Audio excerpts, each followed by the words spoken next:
Yo, what's going on, guys? It's Cliff here, and welcome to episode 16 of my Cricket Captain 2018 Leicestershire Foxes Career Mode. Today, as you can see up on the top of this video, we are in the quarterfinal of the Challenge Trophy, back playing some one-day cricket, and hopefully it is going to be better than the abysmal performance that we put up in the last episode. There will be a wee note in the top right hand corner for you to go and check that out if you want to see. But we're coming up against a Hampshire side which has Steyn already, so it's going to be tough coming up against obviously, I think at the stage 2019 was Steyn still an international player, or he kind of taken that hiatus from international cricket. I'm not 100% sure. We got Kyle Abbott as well, so he's on a Colpack deal. Steyn, I think, is an overseas player. And speaking of overseas players, we have actually welcomed Mohammad Abbas back into the side. So he has finished his tour with Pakistan. He is back, and he has replaced Klein, I believe, down there at number 11. I think that's just, quarterfinal. We want to bring in these big game players. Griffiths could have potentially been the one that missed out, being young and inexperienced, but I thought he has been playing. He's been bowling bloody well. Since he has been brought into the side, so thought we'd keep up with him, and hopefully he can go and carry on that good form. But with that 4, that brings up the 50 partnership in a very quick time. Now I did win the toss today, and I was very, very cautious because our success has been chasing so far. So when I looked at the conditions and when I looked at the forecast, I did see that it was going to be a little overcast tonight. So because of that, I did decide, oh, there we go, Abbott's gone and got the breakthrough. Carberry gone for 22 off of 34, brings in Captain Ackerman. But yeah, because the forecast was going to be a little bit overcast tonight, and I thought that the pitch may break up. It's already not that good for spin. I think it was 3 bars possibly, and that is where Parkinson is going to come into effect. So hopefully he can go and just create all kinds of havoc. Ackerman has played and missed that one. But yeah, really just hoping that that pitch can go down by the time he does get an opportunity to come in and have a bat. Do they have Mark Wood as well? What a bowling attack they have. That is... And Dawson, I think Liam Dawson has played internationals for England not too recently. So they've basically come up with Kyle Abbott, former South African player, obviously signed a Colpack deal. Dale Steyn, South African great would be the way to put him. And I don't think that's Mark Wood because it's a left armour. So just ignore everything that I've said there, because Mark Wood is definitely not a left armour. So it's not him. Who is it? Seawood. Chris Wood. Just like the Burnley New Zealand striker. No. Football related joke. Oh, please don't be a run out. Oh, that's gone. Oh, no, it's not. Oh, my God. That was out. I'm sure that was run out.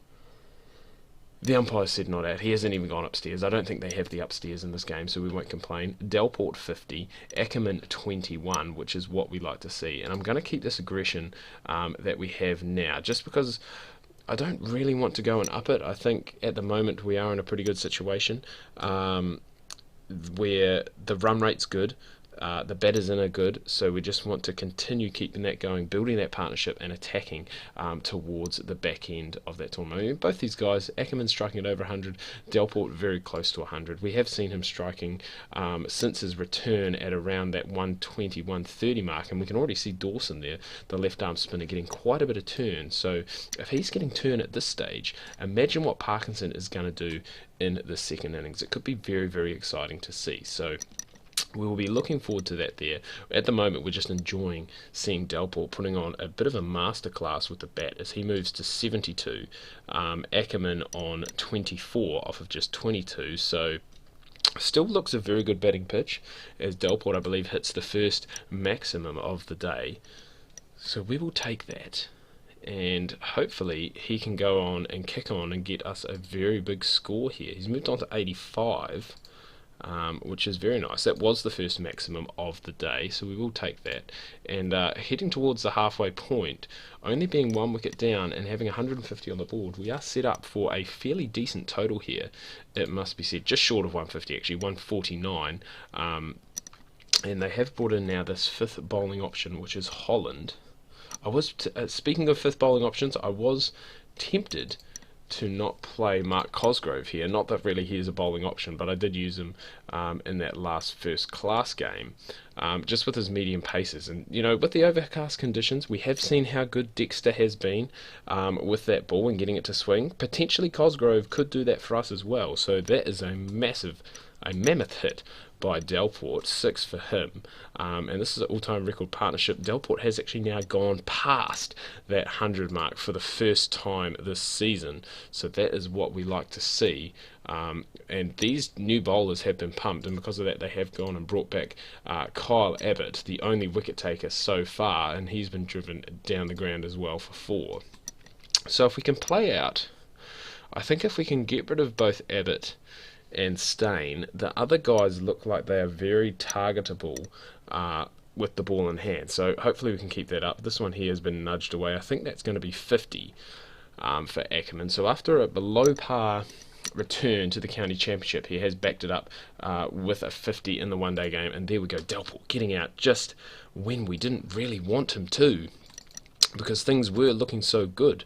But Patini's been in good form. We do also have Cosgrove left to come in as well. So plenty of batting left, and really just hoping that we can carry on, I guess, the aggressive nature that we have seen so far and get that score up around, they always say runs on the board in knockout games is crucial. I think if we can get around, at the moment we're tracking to get 300.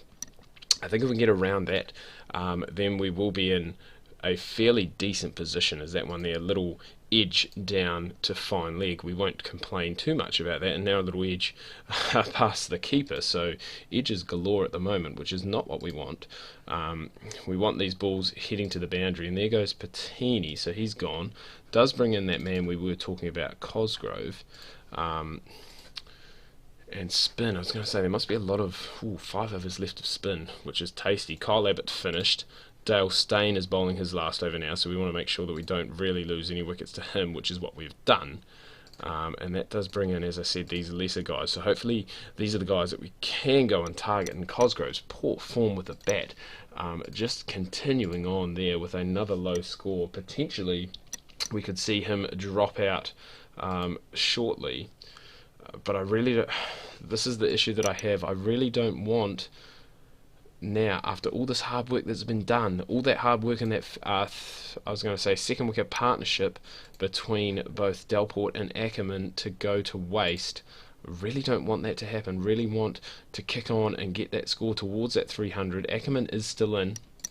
You have to think that he's the key. He needs to bat through here to the 50th over, get that not out on his name, and play the captain's role here. But all of a sudden that run rate has dropped from 6 runs per over to 5.4, and because of that we are just going to go and put that aggression up, because I do want to try and get, if we don't get that 300, I do definitely want to try and get somewhere towards that 280, and that is a very flat 6 from Ackerman, it must be said, as he moves on to 88 with just the 5 overs left to go. Come on, Dex, there we go, boy, that's what we like to see.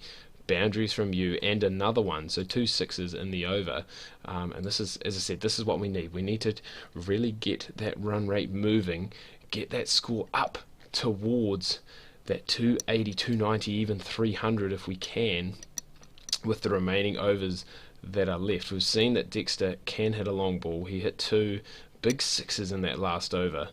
But he has gone and got himself out. Going to bring in Rain ahead of Hill just because of his aggressive nature, and he does like the spinners, so hopefully this won't backfire on us, which of course it does. Caught behind, don't think he even hit it, but anyway, let's bring in Hill. 260, 3 overs left to go, so 10 and over from here gets us to that 290, which is what we want.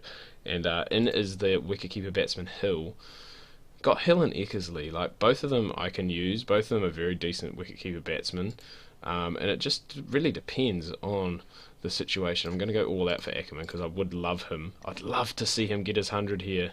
You know, the captain, he has had a rough time of things, and obviously a rough time with leading this team, but that is not going to matter today because he has got 10 off that over.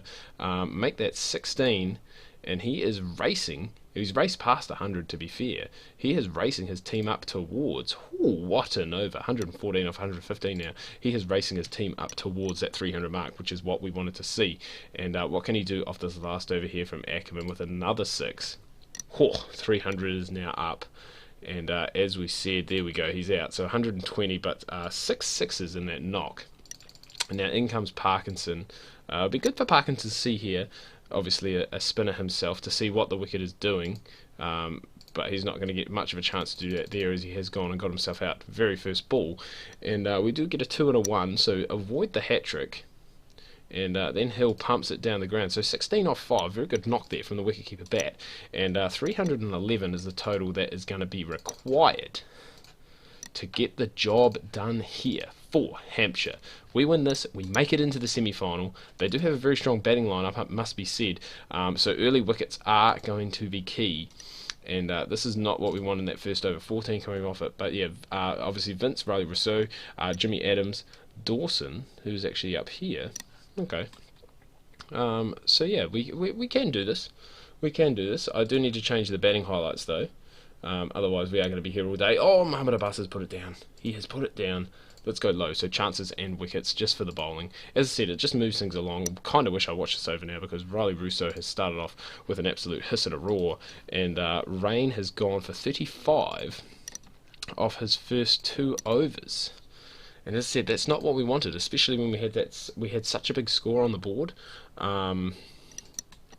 And we were looking to heap the pressure on. Abbas makes no mistake about it at that time, getting James Vince for 27. So we have managed to get the breakthrough there, which is what we like to see. And we just need to keep this going, and we have done that with Jimmy Adams, just facing the 2 balls, first to 4, and then out. So that is good. We have now seen the end of the power play. Let's bring in these guys ASAP, the wee medium paces. You know what, we'll keep Griffith going actually. Spread the field, and this is what I was talking about, the cloudy overcast conditions, which is going to be perfect for the medium paces to hopefully work their magic and grab us some wickets. But Rousseau 49 off 39 at the moment. That required run rate now has shot up back above 6. Going to keep Dexter going. And Parkinson's is one of those guys that I do like to leave quite late, because if you get him in when the tail is in, he normally wreaks absolute havoc. So I'm hoping he's going to do that here today. Cosgrove has gone and got Rousseau, so we'll take that. He obviously didn't do a hell of a lot. Well, he hasn't done a hell of a lot with the bat lately, but he has picked up a very crucial wicket there of the set batsman Riley Rousseau. And this is what we like to see. We like to see lots of plays and misses. We like to see lots of in-swinging balls hitting the pads, and that is exactly what we have seen here. So, as I said, I'm just going to keep going with these two, just try and raise that run rate up. And I think if they lose one more wicket, which I think has come in there, I think Cosgrove's got another one, and how handy has he been? To be fair, his bowling may be keeping him in the side at the moment, considering how bad his batting has been. So that's good to see. He's picked up 2 wickets in that 3 overs, only gone for 9 runs. And he's gone and picked up another one, so we got 3 for 14. You wouldn't really read about it, to be fair. We're going to keep him going. Going to bring in Parkinson, because I do know last game, even when it was overcast, a lot of people were like, Cliffy, it's a shame that you didn't give Parkinson, you know, your trump card, an opportunity to bowl, just because they do know how good that he can be. And Cosgrove surprisingly is going to bowl 10 overs here. If you told me that at the start of this game that Mark Cosgrove would bowl a full complement of 10 overs, I would probably have laughed in your face. Is that one there taking the outside edge? Yes, says the umpire, and Holland is gone. Brings in Wood. Parkinson, as we said, he gets that wicket. He is our trump card at the moment, and he's got another one, so 2 in the over. And between him and Cosgrove's got a little bit expensive towards the end. He has gone for 50, but he has picked up those 3 very key wickets, and he may possibly have another one there, a little bit high, I'm guessing is what the umpire would have said. But a long way away now. Look at that turn for this Hampshire side to pick up the victory. And there's another one for Parkinson. So he has got 3. Again, has been expensive. but has picked up wickets when we have needed. And Dawson is the lone ranger left in there now. Dexter's good. Griffith's outstanding. Mohamed Abbas, we're going to bring in the overseas pro to try and finish things off if we can. Still a little bit nervous with Dawson in there. You know, he could potentially win this game on his own bat. So we do need to try and get rid of him if we can, sooner rather than later. I think that is going to go and do it. It has. He's gone for 74, and Leicestershire win by 71 runs, and we book our place in the semi-final. Would you believe it? Man of the match Ackerman for his 120, Delport with 106 as well, and Parkinson 4 for 40, coming in very late in the piece. But as you can see, boom, we are in the semi-finals against Yorkshire. There's Yorkshire, Middlesex, Essex and Leicestershire left in this Challenge Cup one-day competition. And we do actually have the semi-final coming up in the next episode, so make sure that you tune in for that, guys. It's going to be absolutely massive. You're going to make sure that you do not miss that. To make sure that happens, make sure you go and hit that subscribe button, drop a like on this video, leave a comment. Always enjoy reading those, and until next time, we'll see you soon.